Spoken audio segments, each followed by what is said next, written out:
Fine, right. Technology, not my biggest thing. I'm more into Chinese culture.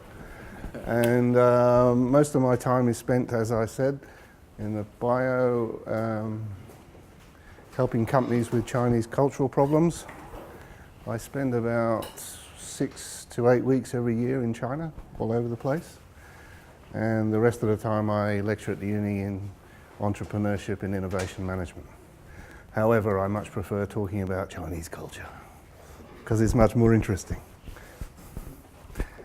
Today's title is called "There Are No Surprises in China." The reason I say this is because the first time I worked in China, the first day I asked my Chinese boss, should I expect any surprises? And as he walked down the stairs, he shouted over his shoulder, "There are no surprises in China." Every day since, every time I go to China, there's a surprise. Why did he say there are no surprises in China? Do you think? Because he's Chinese. He understands the culture. As a foreigner, I don't understand the culture, so every day was a surprise. For example, after a week, the Chinese university decided I needed a bit of cultural input. So they invited me to a Chinese traditional wedding. That doesn't sound much of a surprise, does it? What was the surprise was he gave me 2 hours notice to attend it. When I turned up, I was put on the main table with the bride and bridegroom, and I'd never met them before in my life, and had to talk to their parents and in-laws. And afterwards I found out why. Why would I be on the main table?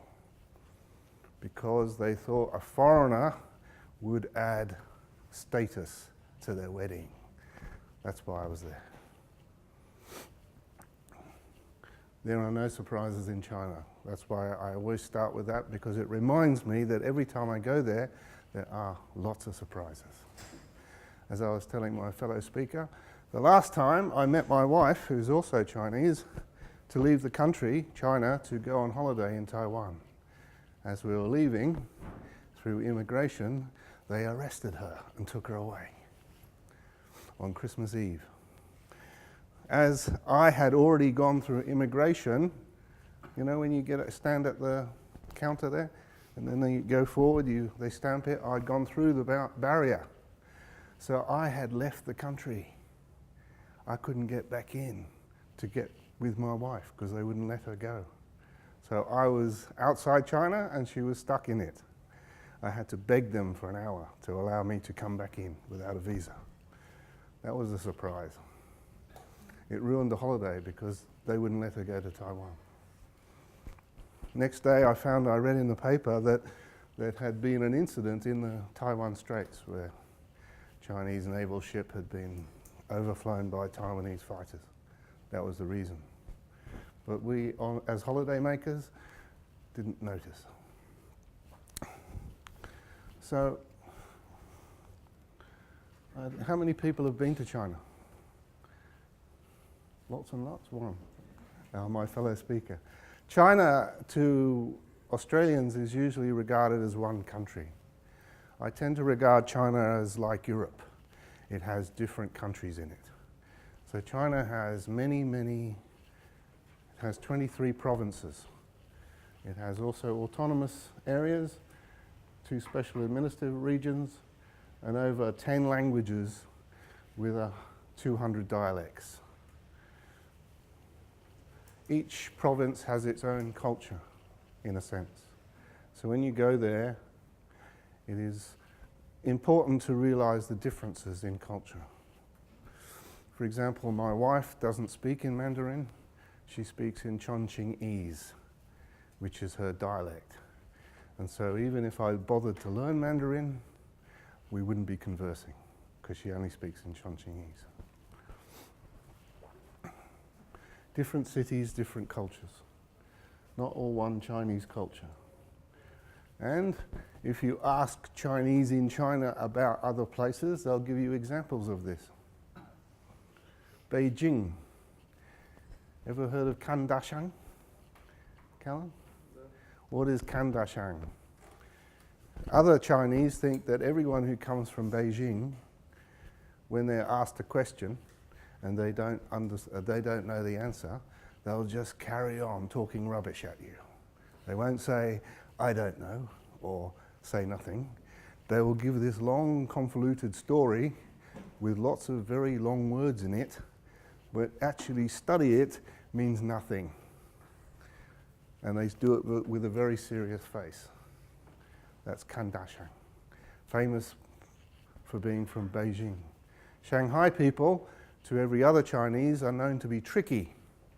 So you have to be very careful of doing business with them. Wuhan, which is another city, they think every man or woman there is a bird with 9 heads.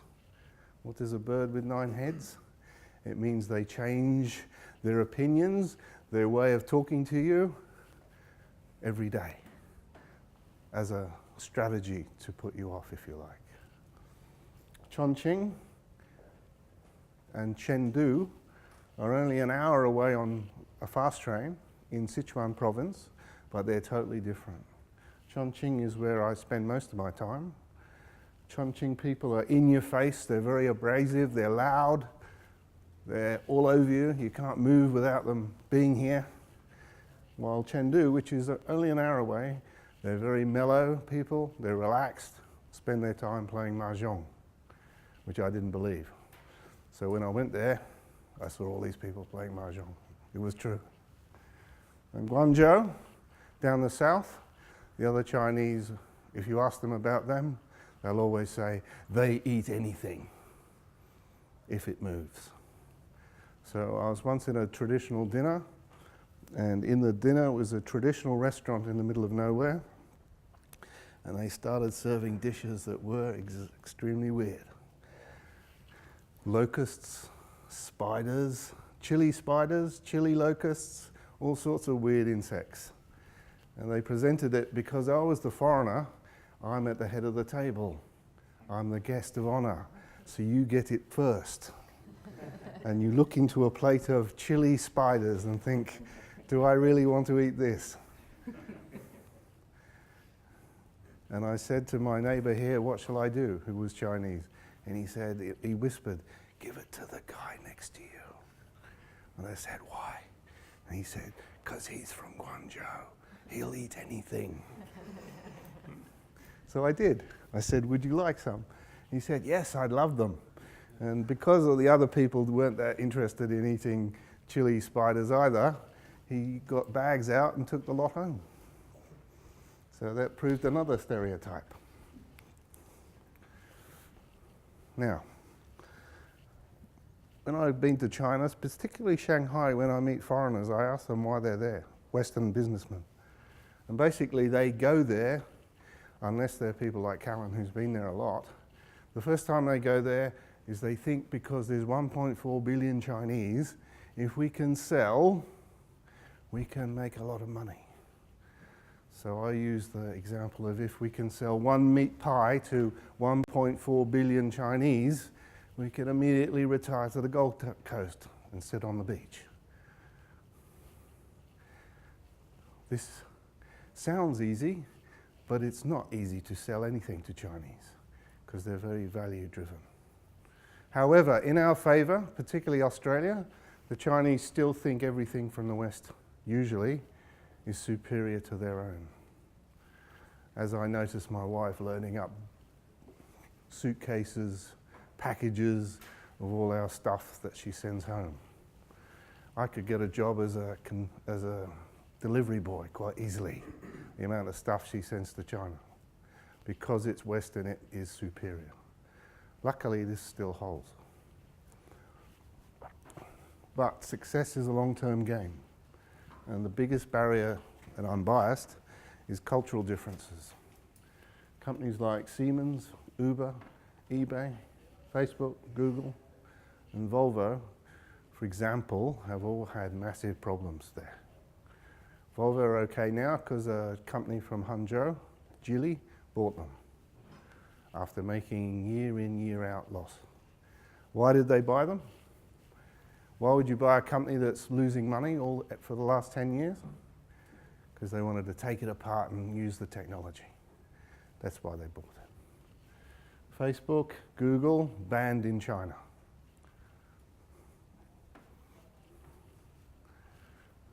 This I found on the web somewhere, and it's being seen to take and not give, engaging the wrong people to communicate, lack of respect for local culture.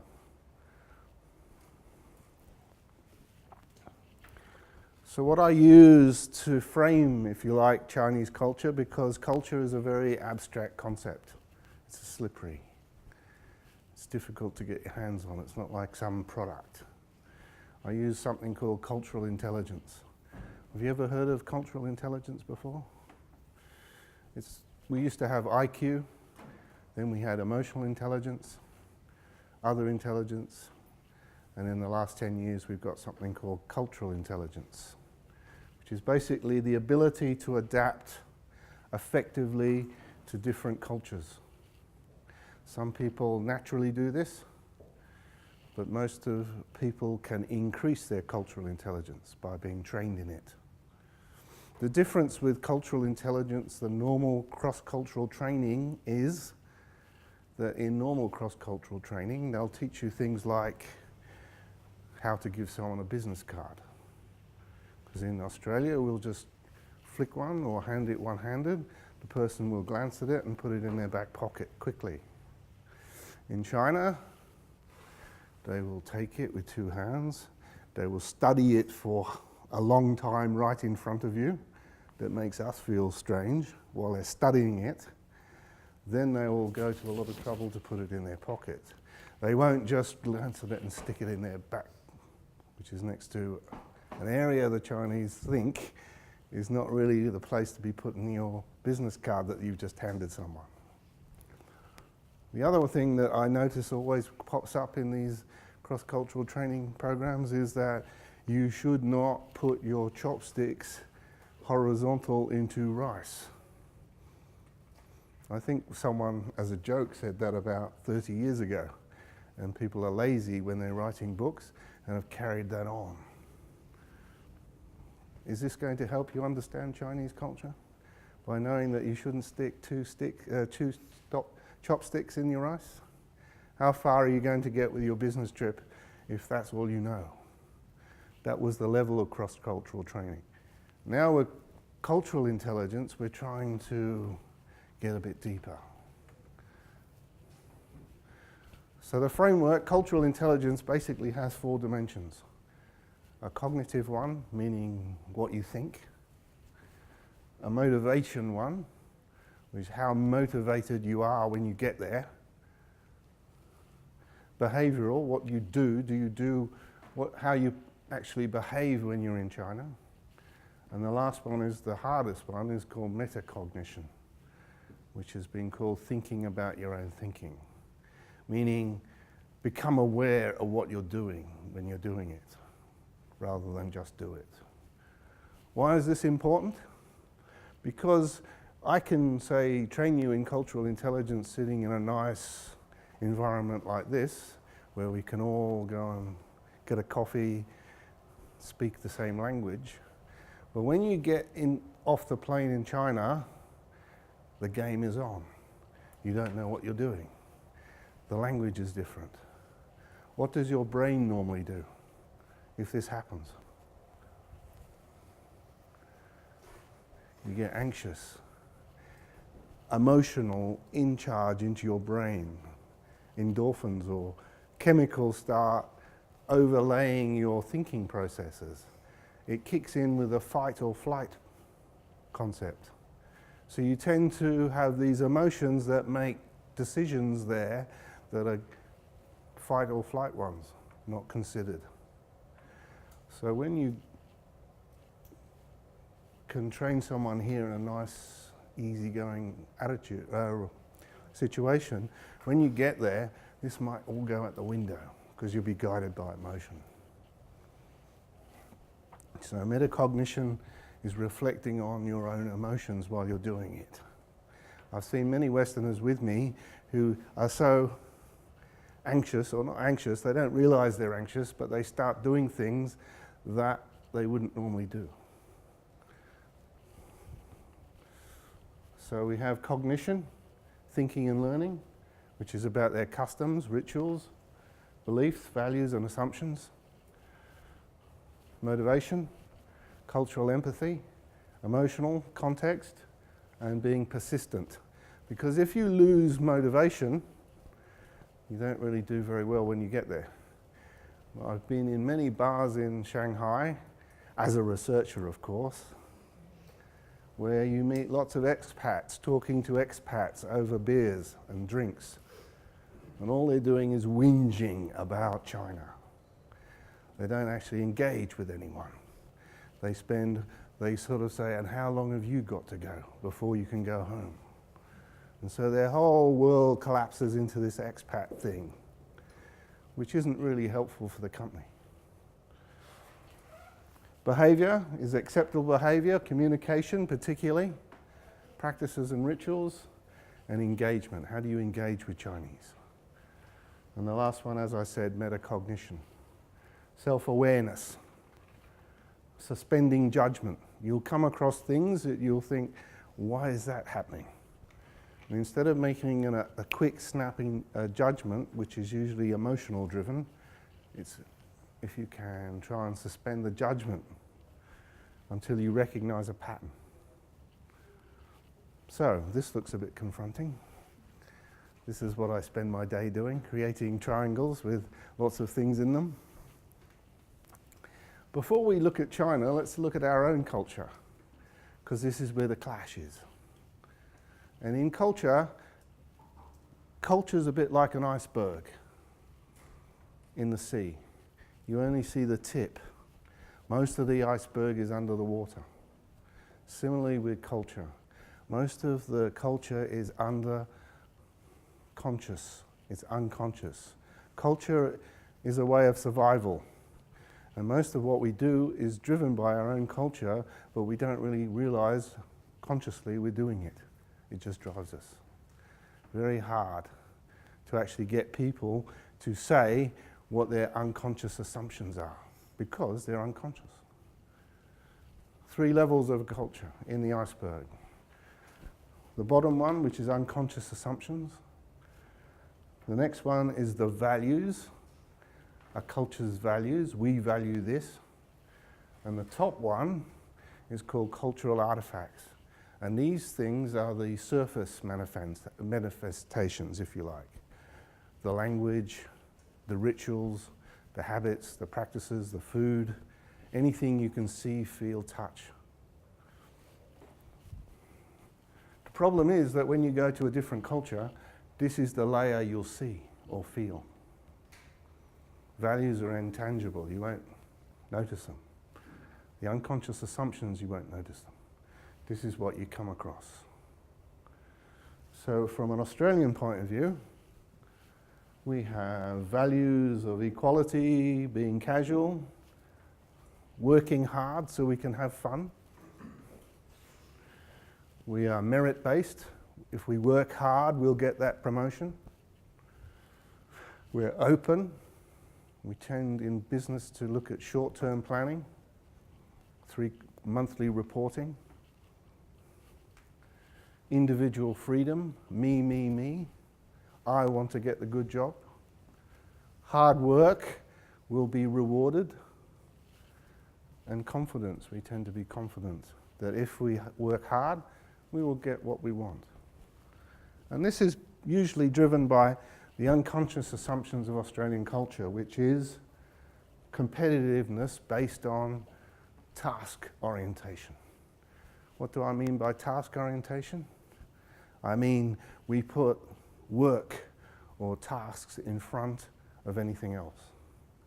So if we're working hard at work and a friend rings up for a chat, will we stop everything and say, yeah, let's have a chat for 2 hours and then I'll get back to work?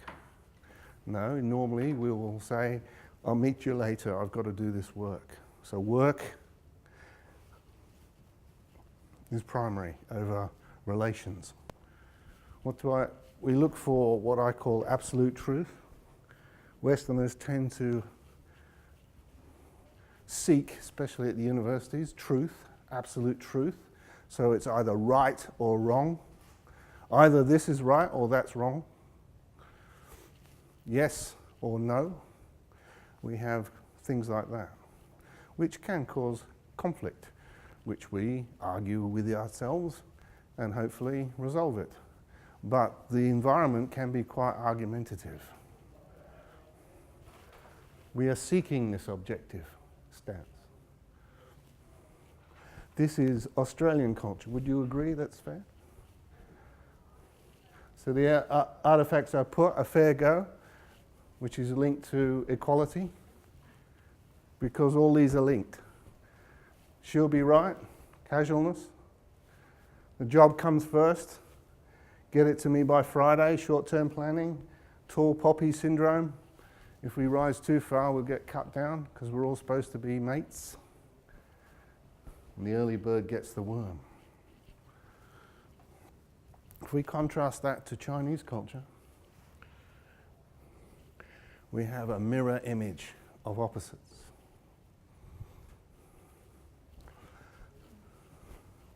Their unconscious assumptions are based not on task, but on harmony, relationship-oriented. So if the friend does ring up, they will stop for 2 hours. People are more important than the task. So for example, in China, if we Australians have a problem, we will first try and solve it ourselves. Can I solve this problem? By doing research or whatever to solve it. Chinese won't do that. They will immediately think, who do I know who can fix this problem? What person can I get attached to fix this problem? Rather than doing it themselves or working through the issue. So it's people-oriented. Relationships, the more relationships, the better. What they're trying to achieve is not absolute truth, is harmony. So someone who they think is important can be talking complete rubbish to them. They'll agree, because they want to be harmonious with them and use them probably in the future, because the relationship is important. So they don't have this concept of absolute truth. Lots of things could be true. Who knows? They are pragmatic.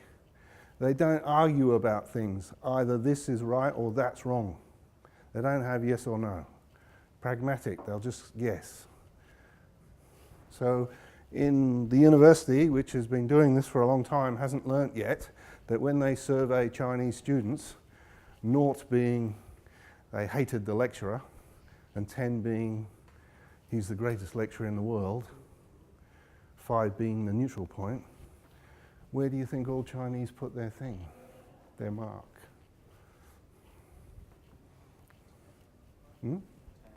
No, they go 5. They don't want to make a decision. So 100, I'd say 98% of Chinese will go 5. The university still hasn't noticed that this isn't very useful, because if you inform them that this is going to happen, it ruins the whole point of doing the survey. With Australians, you'll get all sorts. You'll get, yes, they're a good lecturer, or that's the worst lecturer I've ever known in my whole life. And they'll write these comments down. Chinese won't do that. They're pragmatic. They focus on harmony between the group, and they are subjective. Truth is subjective. This underpins all their values, such as Zongyong Shidao. Does anyone know what that means? It means the middle way. It comes from Confucius. We should all follow the middle way. What does this mean? It means that we won't get extreme about anything. It means we won't go either or, yes or no. So the word they usually use is maybe. Maybe this is right, maybe it's not. Yin Yang, you've heard of Yin Yang. What does this mean? That also reinforces the idea that opposites are actually linked. You don't have polar positions either or. They're linked together. Wei Ren Shu She is one of my favorites. Have you ever heard of the term guanxi? Guanxi? I'm sure Callan has. Guanxi? Relationship. Oh, no, sorry, it's probably because I'm stuck in university. Guanxi means relationship building. It's the Chinese word for relationships. Yes? And the objective of the relationship is to create trust. Build trust with the other person. However, if I tell you that guanxi is important, you need to create relationships, and the objective is to create trust, there's a gap. How do you actually do that? What skills do you need to create that? Wei Ren Shu She is a value that all Chinese kids learn from their parents and family, which is like Chinese interpersonal skills. They actually learn this. How to deal with people. It literally means dealing with people. They are given by their parents and family all these skills on how to build these relationships, which we'll get to later. Another one, Kan Ching Kwong. Another one of my favorites, because when I go to China, I'm hit with this all the time. Kan Ching Kwong means see the situation. Basically, it means they'll wait to the last minute before locking into anything. Do we do that? Or do we at work plan things? Do we arrange meetings next week? Do we say in a couple of months' time we have to do a report? The project has to be in by this time? Kan Ching Kwong means that they'll leave it to the last minute. Remember my wedding example? They waited till 2 hours before inviting me. This is Kan Ching Kwong in action. I have a very close friend in Sydney who's Chinese. I live in Lake Macquarie. She'll invite me to dinner, possibly 4 hours before the dinner, and expect me to drop everything to drive to Sydney to have dinner. This is Kan Ching Kwong, very common. These values underpin these, which are the actual things that you'll hit when you're in China. Notice the early bird gets shot in China, not the worm. What does this mean? Is that they're not very innovative. They don't want to be seen to be out there. They'll wait and wait and wait, Kan Ching Kwong, to see what happens. Mianzi, face. Face. Everyone got face in China. It means your status. Everyone in China trying to find in their network people with more face than them to create the relationship. If you form relationships with more status, they're more likely to help you. An interplay of value on that one, Kan Ching Kwong and Mianzi. So we have wait till the last minute, Mianzi, face, where we're giving status. The reason they wait to the last minute is someone with more face might come along. So if I arrange to see someone next week and lock in now, this may be a problem because a person with more status in the meantime might come along who also wants our time at that time. So that's why they don't lock in, because they're waiting to see how many people have got more face than you before they'll lock in. This was a problem when I was in China the first time, because being a Westerner, I kept on asking my boss to lock in on certain dates. And he kept on saying, maybe, maybe. He was driving me insane.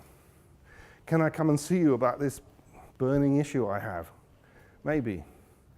I'd say, how about on Tuesday next week? Maybe. I'd say, what do you mean maybe?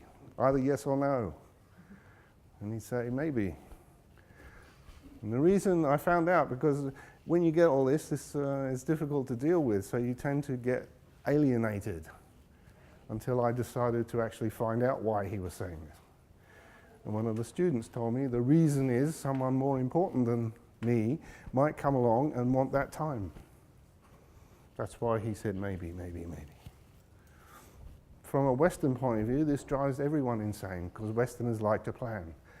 We like to get our diaries out or our phones out and lock in times. In China, this is flexible, depending on how much face you've got. The word yeksu means maybe. And that's the word I heard the most in China on my first 3 months there. Can you do this? Maybe. And I was luckily I went on a conference, and after the conference they tacked on a trip down the Yangtze on a tourist boat, which we enjoyed. And on our table was a Dutch architect who had a ship architect. You know those big cargo ships that come into the harbour here? He lives in Rotterdam and he works for a company that actually he is the architect that draws up the plans for the boats, the cargo boats. And they're made in Shanghai. And the first time he went there, he went to Shanghai, he took all his blueprints and he said to the Chinese builders, "Do you understand all this?" And they kept on saying, "Maybe." And he, "Sure, you understand?" "Well, maybe, yes, we do." And he said, "So how long do you think it'll take?" And they kept on qualifying it, "Maybe a year." So he said, "So if I come back in a year's time, you'll have finished?" "Maybe that's a good idea." So he did. He came back in a year's time. He went up to see them and he said, "Where's the cargo boat? Have you finished?" And they said, "We've finished the boat." And he said, "Can I have a look at it?" And he said, "Yeah." So he took him out and they showed him that they built a tugboat instead. You know a tugboat? A small little boat, not a big cargo boat. They built a tugboat. And he said to them, "What the hell are you doing? It's supposed to be a big cargo boat. You built a tugboat." And they said, we had different priorities and we had not enough money and resources, so we thought we'd build you a tugboat instead. And they said, "Yeah, but you agreed all the blueprints and everything." Dutch being very Western culture. And they said, "Yeah, but we said maybe. We didn't lock in. And it was your fault for not contacting us through the year. See how we're going." And he said, "Why didn't you contact me?" And they said, "Oh, well, that would have been impolite." So he ended up with a tugboat. That was his first job in his new company in Rotterdam. So he had to fly back from Shanghai and see his boss and explain, "Sorry, tugboat." The reason he was on this cruise with me, so you can imagine how he felt. He didn't get fired. The reason he was on this cruise was with his wife was now he doesn't go back every year, he goes back every 2 months. And he tacked on a holiday, that's why he was on the boat. He wasn't falling for that trick again. That's how damaging this concept can be, which is pretty slippery. He didn't notice it, and it's quite easy not to notice yourself.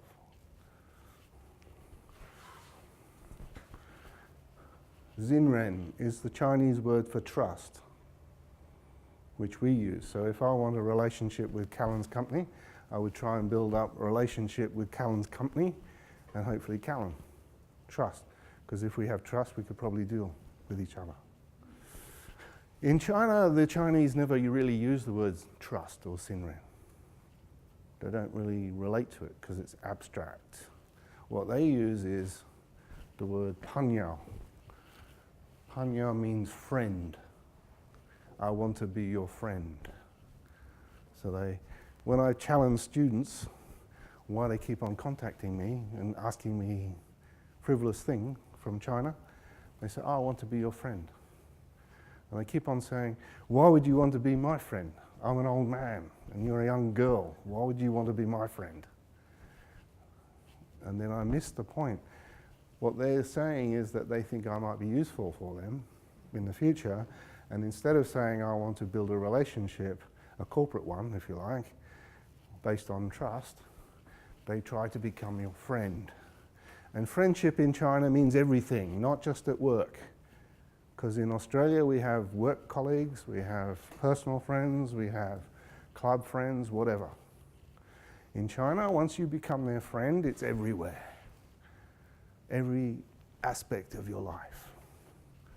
For example, my wife works as a strategic sourcing manager of a company, and their product is stationery at the moment and other things.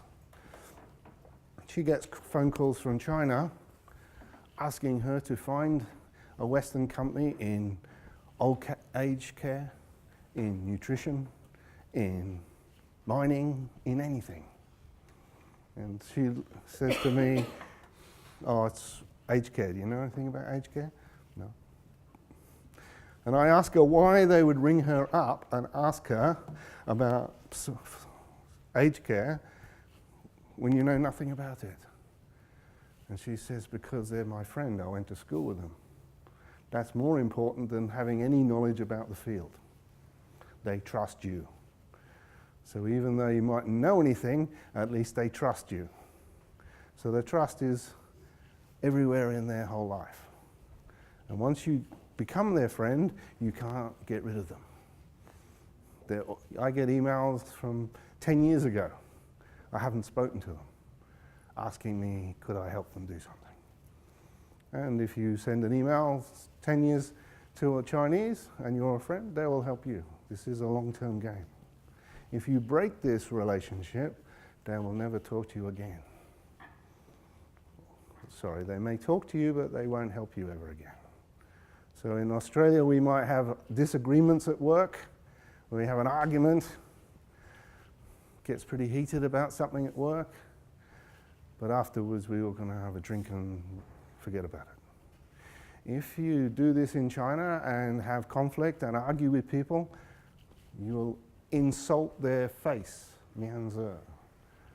You'll be trashing their face. So in future, they may talk to you, but they'll never help you ever again. This is a long-term game.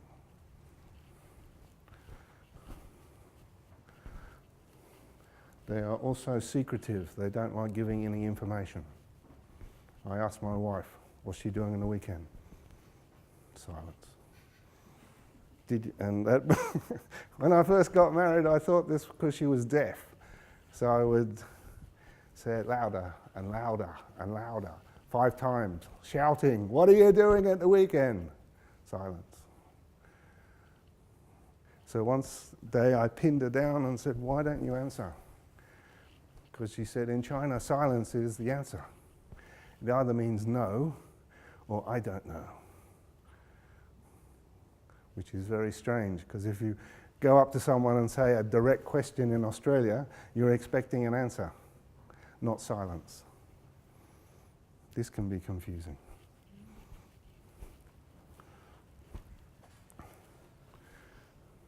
We're still in cognition. We're learning about what they do. This is important. Chinese business style is interpersonal. Australian is corporate in a business sense. So that Callan here is representing quarry mining. He's representing himself, but he's actually got that on his shirt. In China, your connection is with people, not the company.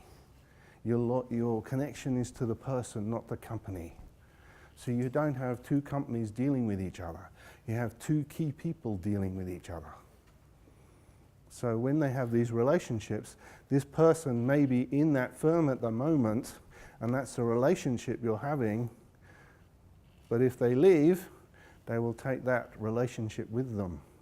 So the relationship is interpersonal, not corporate.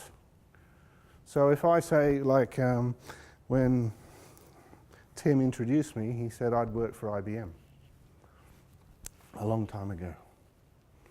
That gives me status to most people. Oh, you work for IBM. In China, that's meaningless because it's a corporation. It's not who I know, it's an entity. So when you build relationships in China, this person may be from a big company, whatever, it doesn't matter. You're trying to build it with the person, not the company.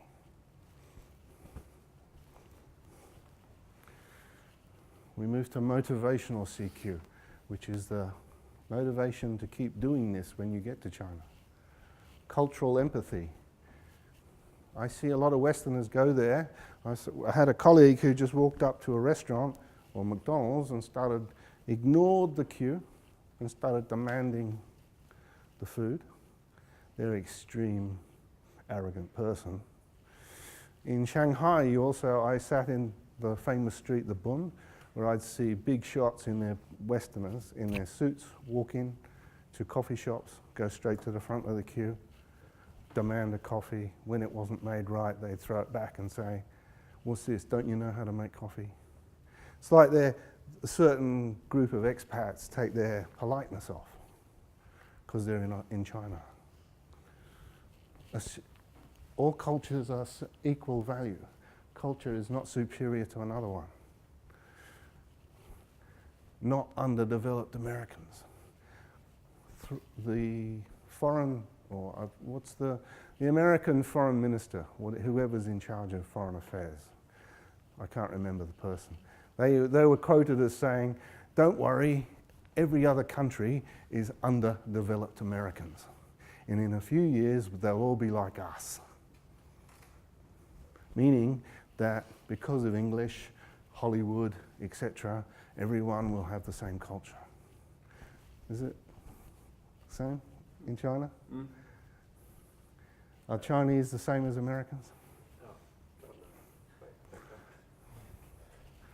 So be aware of people who are treating Chinese as underdeveloped Americans. You might have McDonald's. In Australia, what is a McDonald's? Fast, convenient food, junk food. What is its positioning in China? Western food. So they'll go there to try and eat Western food because it sounds good, it's different. They mightn't like it, but they'll do it. Maybe they didn't want the Jews. Sorry? Maybe they didn't like the Jews. They probably didn't. How about Russia? We'll just have a quick sidetrack to Russia. How is McDonald's positioned in Russia? Funny enough, in Russia, you know the seats where you can have just two seats? It's a dating place, because it's where you take your girlfriend or boyfriend to have dinner. Because in other restaurants where they've got more seats, you have to take your family with you, your mother.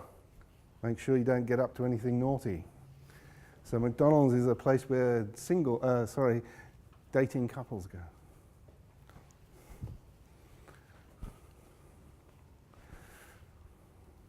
No need to mimic Chinese behavior when you're there, because you'll always be a Laowei, a foreigner. They don't really care because you're a foreigner. So if you make mistakes, they don't care because they expect it. So you don't have to act differently.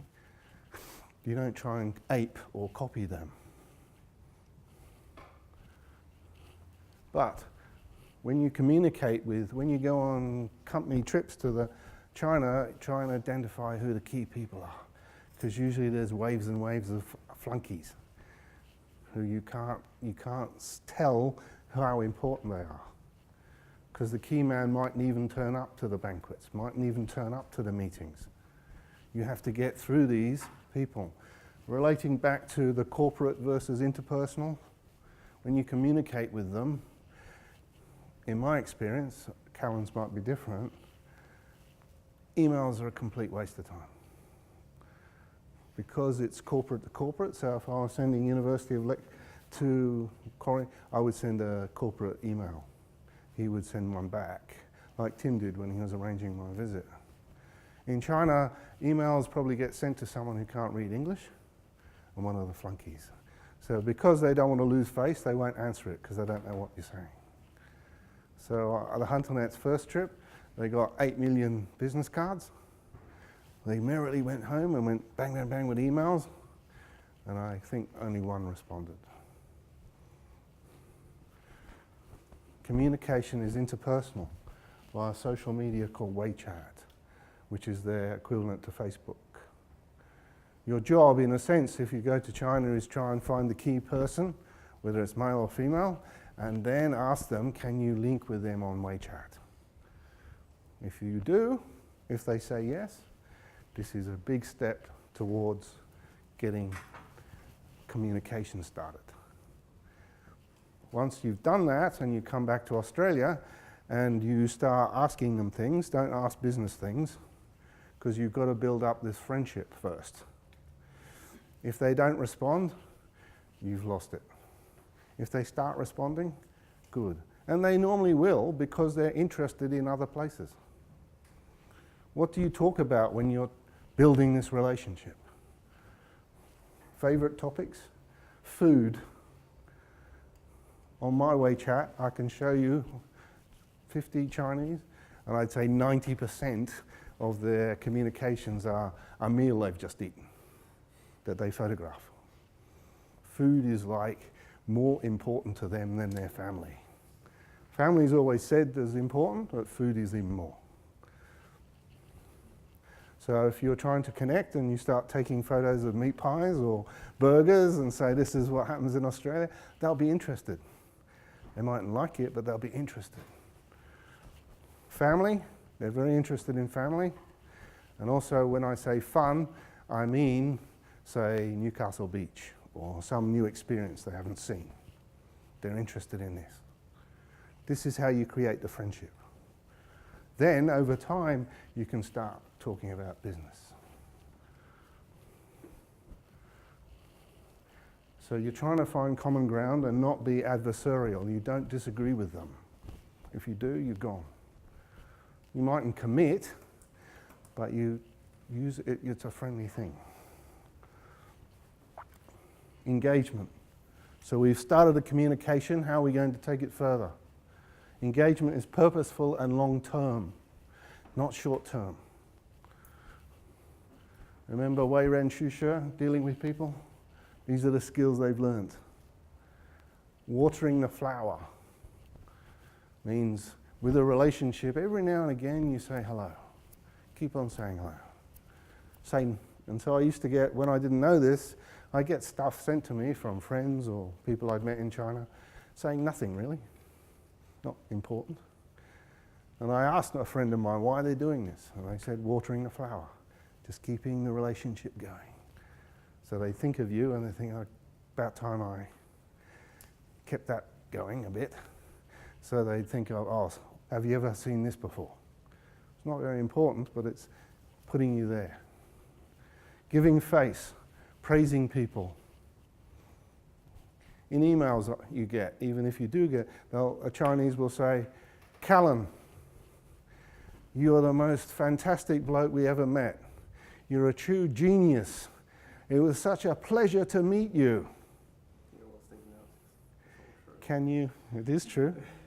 But because he's an Australian, he'll think, oh, this is cringeworthy.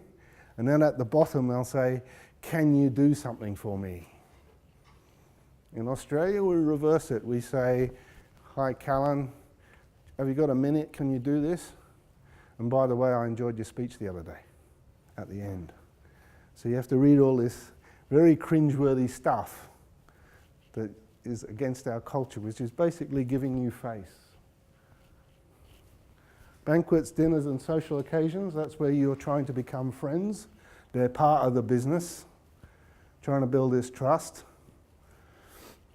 And gift giving, which is a dangerous subject, because in Australia at corporate level this can be construed as unethical, corruption. But to the Chinese it's not, because you're not giving expensive things usually. You give small tokens of respect to give them face. So when I go to China, I take some small koala bears or whatever, something. And when they come here, they give me something, usually a Chinese fan or something. That's all it is. The last one, which is the most important, is when you're in China and you're dealing with all this happening, it's important to suspend judgment on what's happening, not make snap emotional decisions. which is very easy to do. Because you're hit with all these misunderstandings and you think, why are they doing that? Chinese have a word for it coming from, coming from Taoism, Wu Wei, which means action through no action. What does that mean? It means just naturally going with the flow. So I have a colleague and when we go to China, we deliberately click our brain and relax. And whatever happens, happens. Because you can't force the issue there. So you have to become aware of how you're thinking and feeling and try and bring it down if you're getting confused. This is tiring. So it's because you're trying to concentrate, so it's good to now have downtime every now and again. And you have to constantly reflect on what's happening. You reconcile the differences with your own culture by going and trying to work out why they're doing this. What values, relationship-based, are they making them do this? Such as when they kept on saying maybe to me. And the last one, but if you do have something of value, and you go to China, IKEA store opening in Chongqing.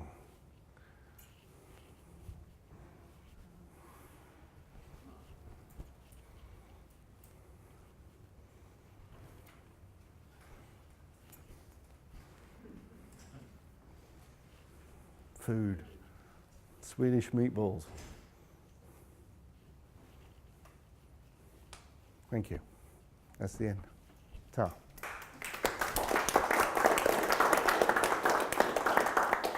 Before we go, Callum, I still have any questions for Richard. I do. It might be hard to answer. But how do you gauge when you're building those relationships with people? Like you said, you see kind of photos of the food, conversations about them. How do you gauge when you can finally start talking about maybe what you actually want to be talking about, like business or... It's sort of natural, Okay. because they'll start giving things to you, Okay. and it'll feel like a friendship. Yeah. For example, my wife's cousin's husband, he runs all the road construction business in Chongqing, a very powerful man. And when I've been there, he treats me like a guest. So he gives me lots of gifts, but he's very formal. And he came and stayed for 3 weeks here. And over time, he relaxed. And at the end, it was easy to see. So when he went back, he kept on saying, if you want any help, I'll do it, I'll do it, I'll do it, I'll do it. It's a sort of, it's like a Western friend, you can feel that. But are the Chinese more willing to sort of offer? Do you sort of wait for the offer rather than pushing it from Yes, behind? because it's if you push, because they've been doing this for thousands of years, the art of war, they're extremely good at negotiating. And the problem, for example, at universities, Western ones, they have negotiating courses, which are all about let's go into a room and negotiate. And I already have my position and you have your position. In China, this is a given. This is the outcome. Years maybe have gone on before to get to that level. So when we walk in the room, it's already over.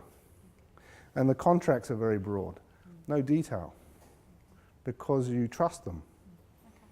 So it's more a feeling. So how long did the university have to wait before Jack Ma gave them $27 million? Suddenly out of the blue, oh, I'll turn up and give you $27 million. To them, it's a long-term, it's a lifetime. So what you do is you do what they do, you create a net of contacts, as many as possible. And then over time it'll... Thank you. You're welcome. Since you kind of touched upon it, how do contracts work since they don't really want to commit to anything?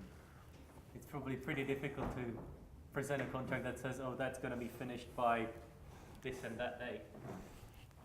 It's a sort of sliding, well, Callum will probably give you examples, but I've noticed, for example, from a cultural point of view, Germans, very überpünktlich, right on time, now. Time is money. So if Chinese fly to Germany, to like that guy I was talking about, to buy big high-ticket items of machinery, he got a shock, because when he got there, he didn't actually get out of the airport at Frankfurt. They have rooms there, conference rooms in the airport, where they grabbed him, shoved him in, sat down, right, let's get price, quality, what do you think, blah, blah, blah, blah, blah. They had all these interpreters. And then when they'd finished and he went, put him on the plane, he didn't actually get into Germany. And his idea was he was going there for a 2-week holiday and they were going to buy him beers and sausages, right? So in China, when you're doing this, until they trust you, they won't do anything. For example, because I wanted to do some lectures to some businessmen in Chongqing about things like this through a university, and I thought this would take a long time to organise, right? So I hadn't even started the slides. I hadn't thought about it. I was just inquiring. They responded, right, when are you coming? Next week? I went, hang on a minute, I haven't even started yet. The reason they did that was because through my wife's family, they already trusted me. So yes, okay, why not? That trust is the elasticity. When you've got it, they want it now. When they don't have it, it could take as long as you like. So your goal, in a sense, is to become their friend. From a Western point of view, Australian, this is dangerous. No, not dangerous. It can become frustrating. Do you want all these friends? It's like having 500 Facebook people, right? Because then you have to water the flower. And they'll be contacting you for silly things. Like, the last time I came back from China, I had to throw all my clothes out of my suitcase because my Chinese friend had asked her cousin to see me and give her all her shoes that she forgot to take to Australia on the last visit. So when she came rushing to the hotel and said, oh, can you take all this back for Yiya? And I went, so I got all my stuff and threw it out the window, or threw it out. And then I arrived at Australian Customs, and of course they searched me. And I opened my bag, and there's stiletto female shoes in there, all sorts of female shoes. And the guy's face, I wish I'd had a photo. Mr. Collins, are you in the female shoe business? No. And I said, oh, just for a Chinese friend. Okay. But I was very embarrassed. Any more questions? Well, thank you for your attention. Thank you.